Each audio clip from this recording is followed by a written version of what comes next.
With Guy Cocker. He's a tech expert. He's also editor-in-chief at Maximum PC, which is described to me thus, Guy, the world's best-selling magazine for performance PC enthusiasts. Good morning to you.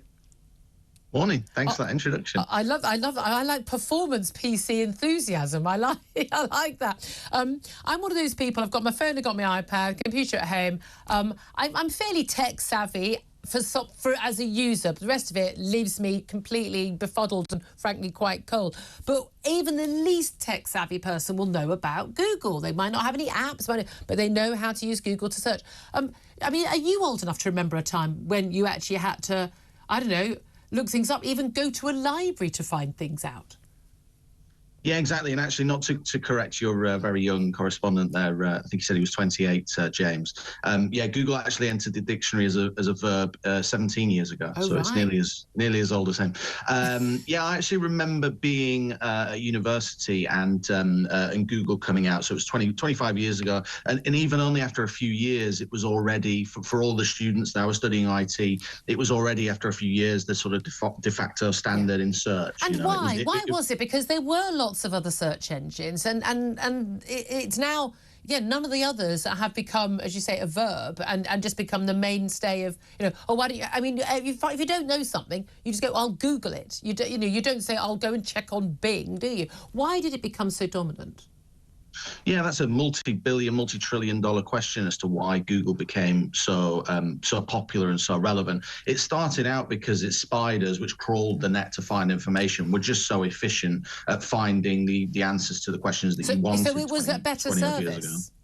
Yeah, it was a better service. It now obviously raises a lot of its money by selling advertising. So when you search for something, people will be familiar. I'm sure those top results are often sponsored. So those are the websites and brands paying to be there. But yeah, now Google itself pays tens of billions of dollars annually to be the default search engine. They pay tens of billions to companies like Samsung and Apple to be the default search engine. So it's a highly lucrative position to be in, which the number one in search, the most popular websites if you count YouTube as well, in the world. And that's, maintaining that monopoly is an incredibly important position. So Google is now the dominant factor in search. Indeed.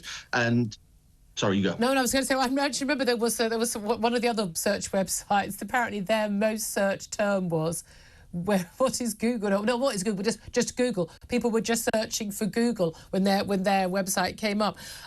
There is a key thing about what does come up on your searches though, because it is different in different countries, and there's been a lot of concern that it's not neutral, neither politically nor socially neutral, and that actually, particularly in Western nations, particularly in America and Britain, there is sort of some social engineering coming up. I know Douglas Murray wrote about how if you put in, for instance, white couple or black couple or mixed race couple or Asian couple in different countries, you get completely different results, or straight couple even, depending on which country you're in.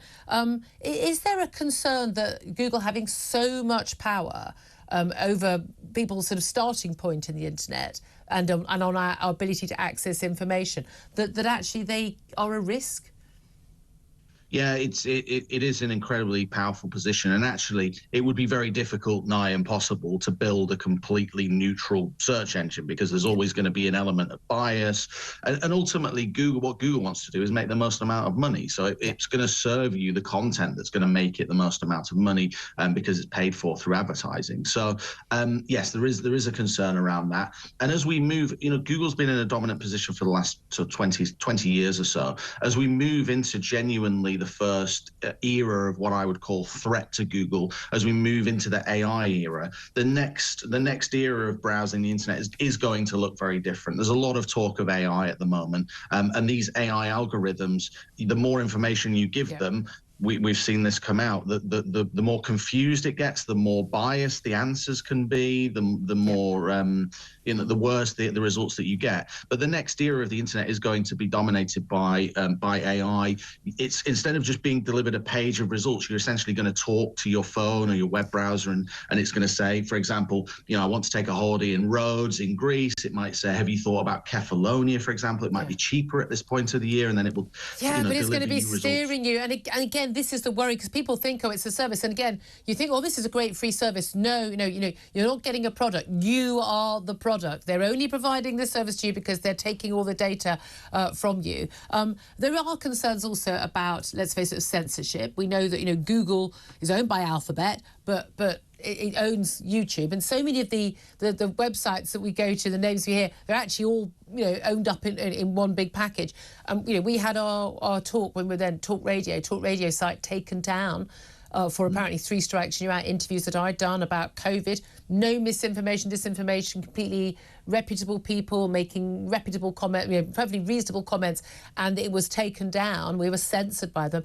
When one company has so much power, that is a really big issue, isn't it? When we've seen the censorship, we've seen the censorship of completely legitimate and valid and turning out to be true debate over things like lockdown and COVID. Yeah, I think Google, as discussed, is an incredibly powerful company now, and its owner Alphabet, its parent company. As you say, you've had people who have been censored or been taken down for posting certain content online. You've also had the media landscape in general completely changed by a company like Google. They've done a lot of supposed work that supports the media industry through a project called AMP, which basically allowed news websites to serve their content in a more efficient fashion to mobile devices that would load quicker, and it would show you results from certain news websites faster than others. But that essentially has eroded the amount of money that media owners can make. So there's always that balance, isn't there? Guy Cocker, really good to talk to you, tech expert Guy Cocker. Thank you for that. James Heal from The Spectator. There is a real concern, isn't